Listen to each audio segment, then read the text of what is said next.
வணக்கம் தீபிகா. ராமநாதபுரம் மாவட்டம் தேவிப்பட்டினம், திருப்புல்லானி, சக்கரக்கோட்டை, எம்எஸ்கே நகர், எம்ஜிஆர் நகர், அண்ணா நகர், பரமக்குடி, தொண்டி, ஆர்எஸ் மங்கலம் மற்றும் திருவாடனை உள்ளிட்ட பல்வேறு பகுதிகளில் காட்டுநாயக்க சமூகத்தைச் சேர்ந்த மக்கள் 6000க்கும் மேற்பட்டோர் வசித்து வருகிறார்கள். இவர்கள் கடந்த காலங்களில் வேட்டையாடுதல், குறிப்பாக பறவைகள் வேட்டையாடுதல், விலங்குகள் வேட்டையாடுதல் போன்ற பணியில் ஈடுபட்டு வந்தார்கள். அதன் பின்பு காலநிலையின் காரணமாக தற்போது இவர்கள் அந்த வேட்டையாடும் பணியினை விட்டுவிட்டு ஊசி பாசி விற்பது, அதேபோல் மாற்றுத் தொழிலுக்கு சென்றுள்ளார்கள். இந்த நிலையில் இவர்கள் தங்களை பழங்குடியினர்களாக அறிவித்து எஸ்டி சான்றிதழ் வழங்க வேண்டும் என்று கடந்த 30 ஆண்டுகளுக்கு மேலாக கோரிக்கை விடுத்து வருகிறார்கள். ஆனால் இந்த கோரிக்கையானது இதுவரை நிறைவேறவில்லை.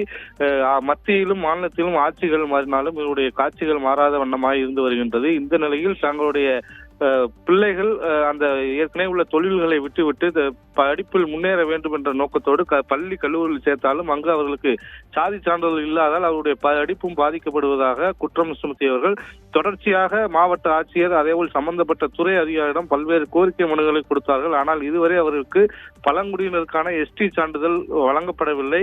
இந்த நிலையில் இன்று ராமநாதபுரம் மாவட்ட ஆட்சியர் அலுவலகத்தில் 500க்கும் மேற்பட்ட மக்கள் தங்களுடைய பள்ளி கல்லூரிக்கு செல்லக்கூடிய குழந்தைகளை மாவட்ட ஆட்சியர் அலுவலகத்துக்கு அழைத்து வந்து அங்கு முற்றுகையிட்டு தர்ணா போராட்டத்தில் ஈடுபட்டு வருகின்றார்கள்.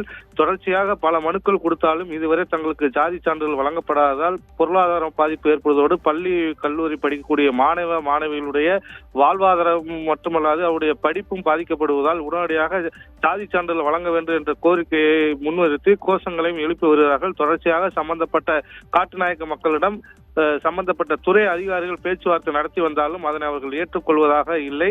தொடர்ந்து தற்போது போராட்டத்தில் ஈடுபட்டு வருகிறார்கள்.